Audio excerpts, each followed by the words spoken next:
Well, we can talk to Vartan Melkonian, an Armenian whose grandparents perished during the massacre. Thank you very much for coming in. You're now a composer and a conductor with the Royal Philharmonic Orchestra here in London. But just tell us a little bit about what happened to your family. The only recollection that I have is, of course, from my father himself.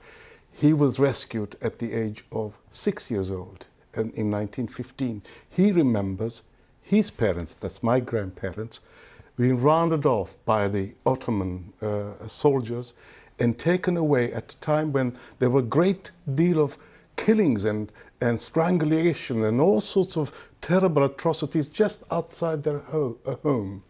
So he and other children ran away into a barn, and there, of course, lived in the wilderness, in various other places in the open, and then Near East Relief Charity found them, and that's how they were rescued, and that's why I am here. Imagine if they were not rescued, I would not have been here, and many Armenians like me.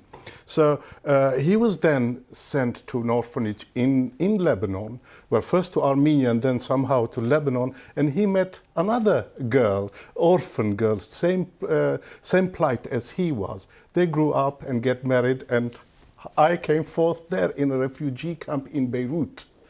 And of course, after that, there was enormous sadness and diseases and various other terrible things, and my parents passed away. I was then sent to an orphanage. Now, that orphanage was founded by a wonderful woman, Maria Jacobson, who herself was an eyewitness, has an eyewitness of the massacres there.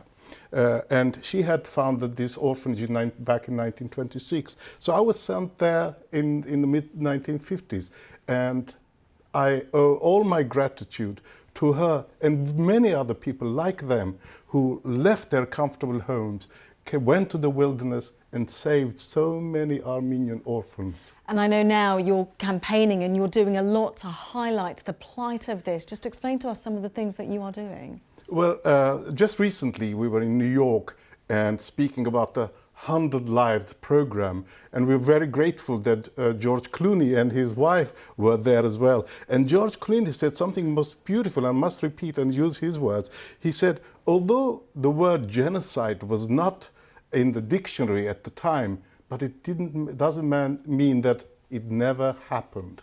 So these things did happen there, and that's what I do to promote 100 Lives program, as well as an individual, speak about my own plight. My daughter, she wants to know what happened to her grandparents. She has a right to know.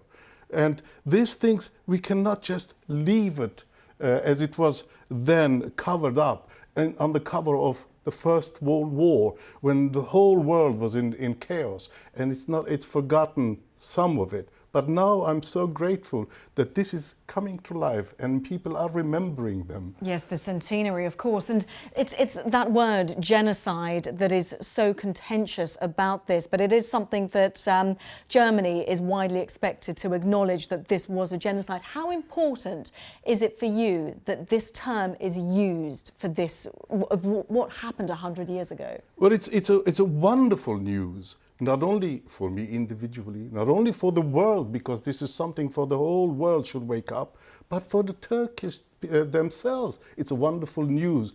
At least they can take the veil away of embarrassment, of fail, and to say what happened. If their ancestors did something terrible, they are not bad people now.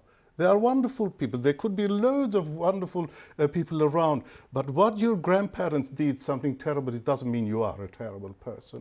But what reflects badly on your character is when you deny the truth of your history. Now, how can you define this history, the truth of this history, where the facts and the evidence are there? If you go around Middle East, you'll find a great many, hundreds of Armenian orphanages in the Middle East. We are Armenians, we should have been in Armenia. We speak different language from the Middle East. We have a cultural difference, we have a religious difference. So why are we there in the Armenian, in there? Yet there is not even one Turkish orphanage in these places. Vartan, thank you so much for explaining the background to your family and for also just explaining how important this is to you. For the time being, we have to leave it there. Vartan Melkonian, thank you very much.